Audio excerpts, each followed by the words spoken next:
On est parti pour ce 4e épisode, les amis, et c'est Adékou qui va nous lancer son Dream Match. Les gars, réfléchissez bien. Alors là, on est à WrestleMania 32. Voilà, je réinvente, je réécris l'histoire. Ok. La carte est incertaine. On ne sait pas quel match on va voir.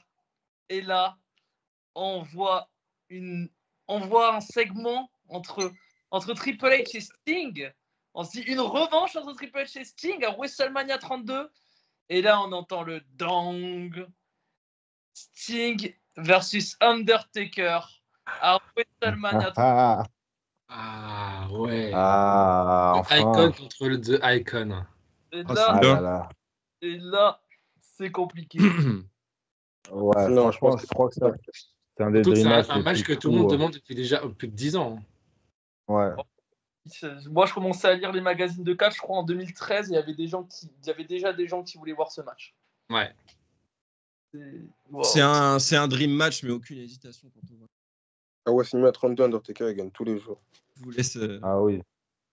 Ah oui, il gagne largement. Après, ça Après 32, ils sont quand même assez vieux d'un côté, donc Moi, Sting, il n'a pas besoin d'une victoire face à l'Undertaker ou WrestleMania.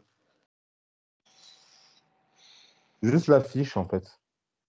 C'est compliqué en fait, mais moi je trouve que ce match, voilà, c'est pas par rapport au vainqueur qui sera forcément intéressant, mais c'est par rapport à ce qu'il va apporter dans le catch, tu vois. Que ce soit dans le ring, parce que qu'il soit excellent ou pas, il rapportera quelque chose dans l'histoire du catch, mais également de cette rivalité en fait, de ces semaines où il y aurait de la tension, où il y aurait parfois comme Triple H et Sting, tu vois, Triple H et Undertaker à l'époque, où Triple H il arrive, il n'y a aucun mot. Donc une réédition un peu comme ça avec Sting et Undertaker. Et je sais pas, visiter vraiment, comment dire, un petit peu comme ils ont fait avec The Fiend par exemple, visiter vraiment l'histoire, mais également la psychologie des deux personnages. Et travailler plus sur ça, et c'est trop. En fait, ça donne trop envie, quoi. Ça donne trop envie. Et ça, comparé à beaucoup de matchs, alors peut-être In Ring, ça aurait pas été exceptionnel, mais la rivalité aurait été full marquante. Ah oui, La rivalité aurait été incroyable. Après, tu dirais WrestleMania 32, c'est dommage. J'aurais préféré un petit peu avant, tu vois. Avant la fin de la streak, tu vois, et à Taker un peu plus en forme qu'il l'était à l'époque. Justement, parce que Undertaker à ce moment-là n'est pas énormément en forme et Sting n'est pas énormément en forme. Donc, parce que au Prime Taker contre le Prime Sting, pour moi, pour la streak, ça semble évident que Undertaker gagne. Tu vois, Oh oui, largement. Ouais. Alors que là, il y a un petit doute qui réside. Il y a un petit doute qui réside parce que Taker, WrestleMania 32, c'était potentiellement son dernier match dans notre tête. Parce qu'on disait quand même, il affronte Shane McMahon, il y a un enjeu. Même à l'époque, il y avait même beaucoup de théories qui voyaient Shane McMahon gagner. Hein. Les gens ne se souviennent pas trop, mais c'était en Hell in a Cell match. Tu avais énormément de théories de ouf, comme quoi Goldberg allait revenir, tu vois, pendant ce match. Tu avais plein de théories, tu vois. Et je sais que, tu vois, un Sting contre Undertaker, on aurait eu full théorie. Et quitte à finir la carrière de Taker, je pense que c'est un match qui aurait pu conclure même potentiellement la carrière des deux. Tu vois, à la WWE en tout cas. Peut-être Sting aurait été à la WWE, etc. Mais à la WWE, tu vois. Genre, c'est compliqué de les voir catcher après ce match-là. En fait, c'est tellement leur identité, ce match-là, c'est tellement ce qui était attendu, tu vois. C'est compliqué. C'est compliqué. Je pense que là, je vais essayer de vous convaincre, en fait. J'essaie de vous convaincre. Mais là, ça me semble évident que Taker gagne. Mais dans ce contexte d'inconnu, dans ce contexte où Taker a perdu 2 ans avant, dans ce contexte où Taker se rapproche de la fin de sa carrière, de sa retraite, alors que Sting revient à WWE, a eu voilà, des défaites contre du coup Seth Rollins, je crois, et contre Triple H, c'est-à-dire un Sting qui a besoin d'une victoire en fait pour donner un sens à sa carrière. Je sais pas. Parce que je crois qu'ils auraient aussi joué sur ça en fait. Oui, ça dépend où le match se passe, mais là, vu qu'il se passe à la WWE, il n'y a aucune chance. Et à WrestleMania surtout. Et ouais. Ah ouais. Ah ouais. Donc c'est vrai que ce match. C'est servi qu'autre chose, je pense. Parce que Sting, c'est Nemesis, on les a toujours comparé les deux. Et s'il perd face à son opposé, je pense que ça l'aura plus desservi qu'autre chose. Du coup, je vais contre tout le monde, quoi. C'est compliqué. Vous voyez tous Taker gagner ou il y a quelqu'un qui vote? Oui. Oui, largement. De toute Ok, façon, Undertaker, c'est son jardin. Hein, donc, Moi, quand j'ai lu s'il est pareil que moi, il voit pas forcément Taker gagner. Alors, je vais dire pourquoi, je sais que je vais me faire allumer. Pour moi, l'Undertaker, depuis plus de 50 ans, et dans toute l'histoire du catch, est la meilleure superstar, jamais confondue, jamais égalée, enfin, personne ne peut égaler. Mais Undertaker, moi, je ne l'ai jamais porté dans mon cœur, même si c'est le meilleur. J'ai jamais vraiment aimé, j'ai pas, voilà, même s'il a fait un sacré bon personnage et tout ça. Mais pour moi, l'avoir fait en l'Undertaker version Retour des Morts de Dead Valley, enfin voilà, pour moi, ça c'est juste mon choix perso, pour moi, il aurait fait une meilleure carrière si il aurait resté en merde, comment ça s'appelle, avec sa moto en American Badass. Un American Badass, ouais, c'est ça. Pour moi, il aurait fait une meilleure carrière avec ça. Et pour moi, enfin, Sting, ça restera toujours à jamais le visage de la TNA. Sting, c'est comme deux icons, il a fait comme des sacrés gros matchs. Et après, il faut pas oublier qu'il WrestleMania 32, enfin, à WrestleMania, il peut tout se passer. On n'oublie pas que Sting a sa batte. Et donc voilà, c'est un match où il peut tout se passer sur n'importe quel finisher. On a déjà vu l'Undertaker avoir fait des prises de finition qui ne sont pas les siennes. Sting, il connaît des prises, toutes fédérations confondues. Il a affronté beaucoup plus d'adversaires que l'Undertaker.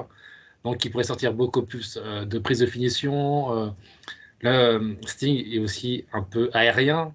Donc, voilà, l'Undertaker, il peut sortir qu'une ou deux prises. Donc, pour moi, ce serait en choix du cœur Sting et en choix de la raison, ça serait aussi Sting parce que même à WrestleMania 28, quand ils ont fait Triple H Undertaker dans le NESL, l'Undertaker n'a pas tenu le coup, même s'ils l'ont fait gagner. Il était déjà vieux, il tenait plus le coup. Les deux, Triple H et l'Undertaker, étaient hyper fatigués. Je crois que c'est à la fin de WrestleMania 27, l'Undertaker était reparti sur la rampe sur une civière. Je crois que c'est Donc, moi, je pense que Sting aurait pu largement gagner le match. Moi, je pense que ça aurait pas, vu qu'il avait déjà perdu Taker, ça aurait pas fait tâche. Comme je vous dis, moi, je pars du principe que ça aurait été le dernier match de Taker. Ouais. Mais pas oublier qu'à WrestleMania 27, Undertaker est reparti sur une civière. Il a fait, sur la fin de la rampe, il a quand même fait un malaise. Donc, déjà, là, on voyait bien que c'était sa fin. À WrestleMania 28, ils ont tout donné. Pour moi, ils auraient dû rester. L'Undertaker aurait dû terminer à WrestleMania 28, pas après. Ah oui, mais là, voilà, toi pareil, Angelus, c'est dans le contexte. Nous, on a la même vision de ce contexte-là, WrestleMania 32. Et pareil, je pense que Sting aurait gagné le match. Ça aurait été le dernier match. Avoir fait une voiture l'Undertaker après WrestleMania 29, c'était. Non, c'est une mauvaise idée, même. Je sais pas pour ceux qui ont vu le documentaire sur l'Undertaker, qui est incroyable. Je l'ai vu.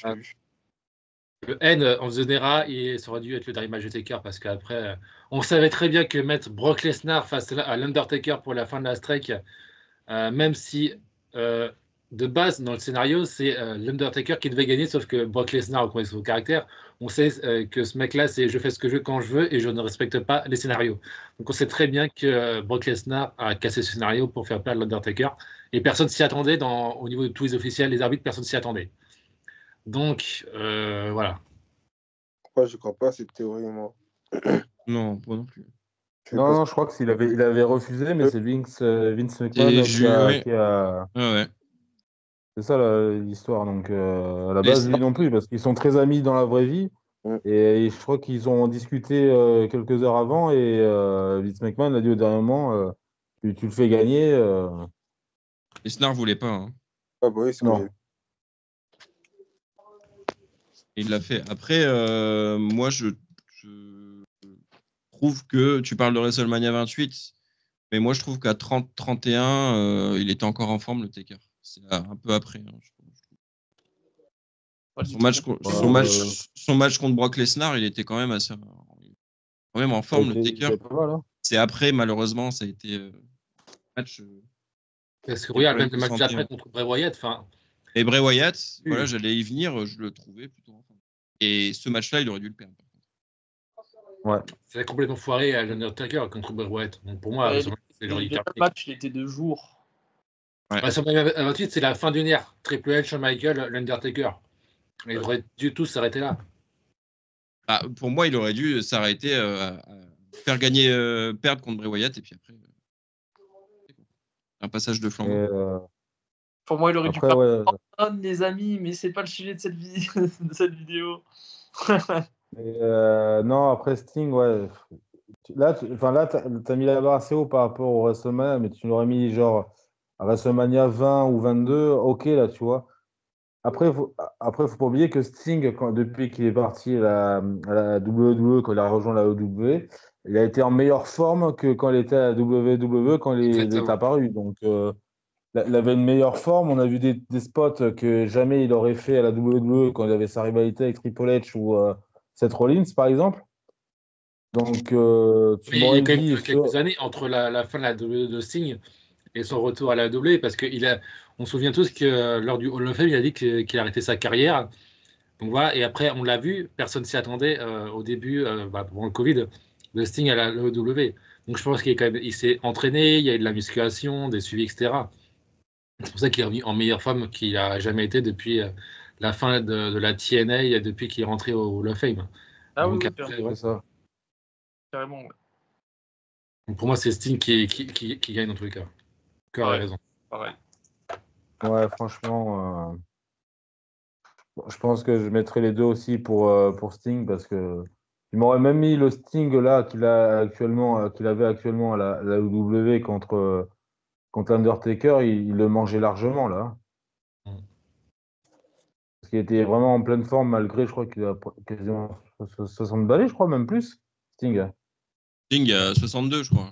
Attends, je vais regarder. Ouais, il est à 62, mais à l'époque Non, là, quand il est parti à la OW, il était quasiment à la soixantaine. Ouais, exact. Sting, ah oui, la soixantaine, oui. Ça va il est encore meilleure forme que il est de 59. Ah, il a 65 ans, ouais. Donc, tu vois, il a été encore en meilleure forme que l'Undertaker les derniers WrestleMania. Donc, il aurait mangé tout cru direct. Moi. Donc, moi, je mets Sting pour le cœur et pour tout, là. Ok. Bah, moi, je pense que c'est bon pour ce match. Tout le monde a donné à peu près son avis. On est 3-3, en fait. Ouais. Pour moi, Taker le graille. 3 Sting, 3 Taker. Ah ouais, j'ai rien dit. Il n'a pas dit encore Sweet. Mais ça, là, tu as dit WrestleMania, donc WrestleMania arrêté. En termes de booking, c'est Taker tous les jours. Ils auraient jamais fait gagner un Sting contre un Taker, c'est sûr et certain, parce que Sting, il a pas la carrure pour battre un Taker à WrestleMania. Par contre, en termes de tout ce que vous avez parlé, de forme, de in-ring, de tout ce que vous voulez à cette époque-là, c'est Sting tous les jours. Ouais. En meilleure forme, c'est clair. Ouais. Donc, mais en termes de booking pur et dur, Taker, ils auraient jamais fait perdre Taker contre Sting. C'est ça. Ils l'ont fait perdre contre Triple H, donc contre Taker. Ouais, vraiment. Ouais, voilà. Donc, c'est pour ça. Enfin, si tu parles de booking pur, ouais, c'est Taker. Parle de forme, de tout, ouais, c'est Sting, c'est sûr et certain. Ok, BTG, toi? Tu l'as toujours Taker? Ouais. Ok, Pierre-Luc, toujours Taker, je pense. Bon. Voilà, je pense qu'on a tous donné notre avis. Bon, on a fini avec ce 4e épisode, déjà.